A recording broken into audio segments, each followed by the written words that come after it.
Dear students, we are going to teach you part 4 of the chapter The Rise of Nationalism in Europe.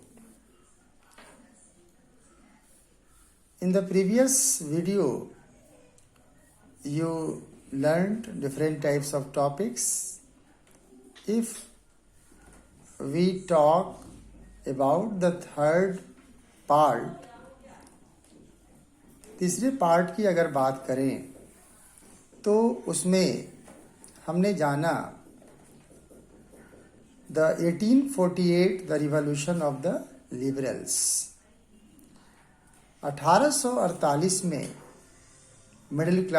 Germany के middle class के लोगों ने voting के आधार पर एक German national assembly बनाया, जिसमें 831 इलेक्टेड रिप्रेजेंटेटिव हुए और उन्होंने जर्मनी के लिए एक संविधान का ड्राफ्टिंग किया, जिसके आधार पर यह तय किया गया कि जर्मनी का जो राजा घोषित होगा वो संविधान के अनुसार शासन करने को तैयार होगा। प्रशिया का जो राजा था, जिसका नाम फ्रेडरिक विलियम IV था, उसको ये ऑफर दिया गया, उसी के सामने ये जर्मनी का संविधान का ड्राफ्टिंग भी किया गया, लेकिन फ्रेडरिक विलियम IV इस ऑफर को रिजेक्ट कर दिया और वो अन्य राजाओं के साथ जाकर मिला और इसका विरोध करने लगा कि हम किसी भी कीमत पर संविधान के अनुसार शासन नहीं करेंगे। तो इस तरह हमने जाना कि 1848 में जो जर्मनी में जो नेशन स्टेट बनाने के लिए जो रिवॉल्यूशन किया गया उसमें सफलता नहीं मिल सकी।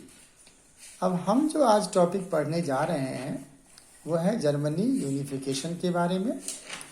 जैसा कि जानते हैं 1848 के बाद पूरे यूरोप में देखा जाए बहुत सारे लिबरल्स, नेशनलिस्ट, इसमें कंजर्वेटिव्स लोगों में के हृदय में भी नेशनलिस्ट सेंटिमेंट्स आनी शुरू हो गई और सभी का मेन मकसद था कि जर्मनी को नेशन स्टेट बनाए। प्रशिया का जो चीफ मिनिस्टर था, जिसका नाम ओटो वन बिस्मार्क था, उसने इसका जिम्मा लिया जर्मनी को यूनिफाई करने के लिए और उसने अपनी आर्मी, ब्यूरोक्रेसी, जंकर, जिसे बड़े बड़े लैंड ओनर्स कहा गया, सभी की मदद से जर्मनी को यूनिफाई करने में वो लग गया और लगभग 7 इयर्स युद्ध हुए 3 देशों के साथ, लेकिन लगातार ये युद्ध नहीं हुआ, बीच बीच में रुक रुक कर ये युद्ध होती थी। जैसा कि मैं बता दूं कि जो जर्मनी जो था, जर्मनी के कुछ पार्ट ऑस्ट्रिया ने कब्जा कर लिया था, ऑस्ट्रिया का शासन वहां था, तो कुछ पार्ट पर डेनमार्क का शासन था, तो कुछ पार्ट पर फ्रांस का शासन था। इस तरह 7 इयर्स के बाद लगभग 18 जनवरी 1871 को जाकर जर्मनी यूनिफाई हो गया और हॉल ऑफ मिरर के सामने प्रोक्लेमेशन जारी हुआ, जिसके तहत जर्मनी का एक सम्राट घोषित हुआ, कैसर विलियम फर्स्ट, वही राजा बना। और अब जब जर्मनी यूनिफाई हो गया तो उसके बाद रशिया में जो एडमिनिस्ट्रेटिव जो व्यवस्थाएं थी उसी मॉडल को अपनाया गया और इस तरह हम कह सकते हैं जर्मनी एक नेशन स्टेट बना। अब इस टॉपिक से जो रिलेटेड प्रश्न आते हैं वो किस टाइप के आ सकते हैं। जैसे सबसे पहला क्वेश्चन आ सकता है, who is known as the chief architect of Germany? तो आंसर इसका होगा Otto von Bismarck. Who became the ruler after the unification of Germany? Kaiser William first. Briefly trace the process of German unification. तो जब भी इस प्रश्न का आप उत्तर लिखें तो 1848 में जो रिवॉल्यूशन हुआ जर्मनी के लिए, उस इवेंट को जरूर इंट्रोड्यूस करना चाहिए। और उसके बाद बिस्मार्क का जो कंट्रीब्यूशन रहा उसे भी लिखना है, तभी जाकर यह आंसर पूरा होगा। Let's start the new topic, the unification of Italy. Like Germany, Italy too had a long history of political fragmentation. Italy was divided into 7 states, of which only one, Sardinia Piedmont, was ruled by Italian princely house, and its ruler's name was Victor Emmanuel II. The north part of Italy was ruled by Austrian Habsburg Empire. The central part was ruled by the Pope. The southern part of Italy was ruled by the Bourbon kings of Spain. जैसा कि हम जानते हैं, Italy 7 states में तो बटा हुआ ज़रूर था, लेकिन यहाँ पर एक तरह की प्रशासनिक व्यवस्थाएं नहीं थी। मल्टी नेशनल डायनेस्टिक एम्पायर्स थी, एक झंडा नहीं था, अलग अलग तरह के देश यहाँ शासन कर रहे थे, यूनिफॉर्म करेंसी नहीं थी। तो नेशन स्टेट बनाने के लिए ये चाहिए था कि सबसे पहले एक आइडेंटिटी को अगर हमें एस्टेब्लिश करना है तो इसके लिए सारी जनता का सपोर्ट होना चाहिए। लेकिन इसमें जनता के विचारों को भी कंजर्वेटिव रूलर ने दबा कर रखा था।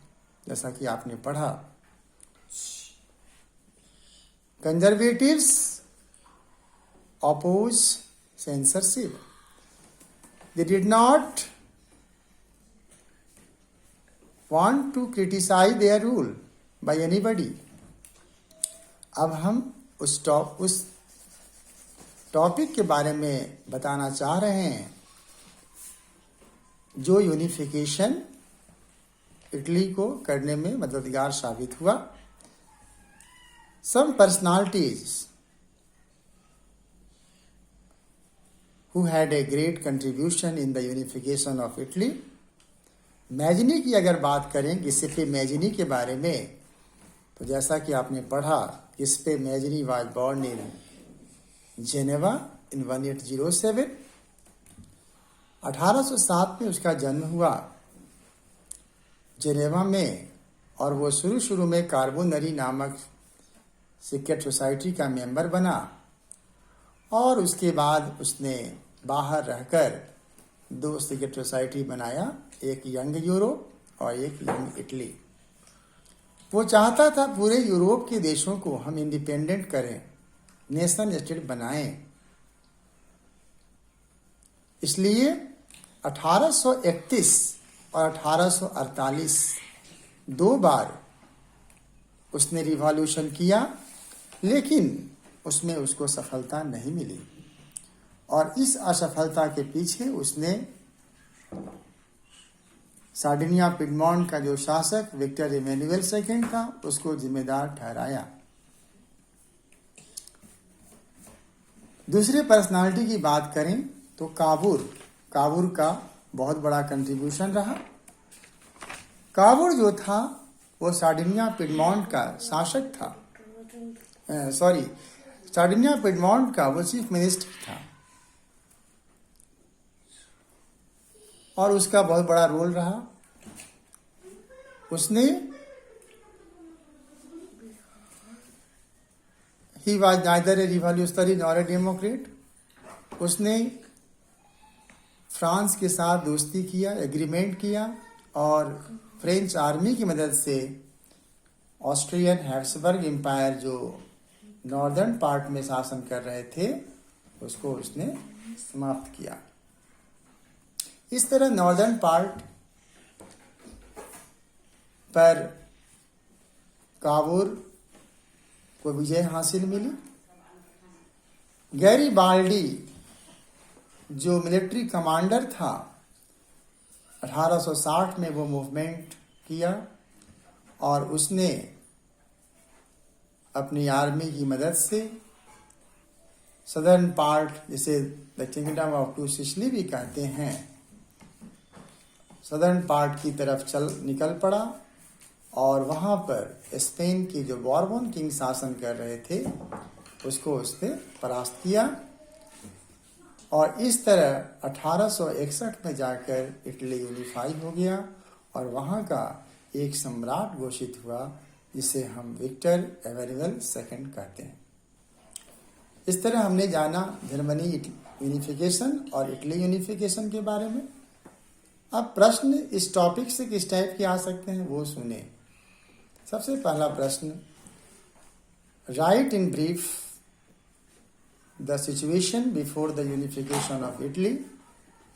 Second question, mention the contribution of different personalities which became the helpful in the unification of Italy.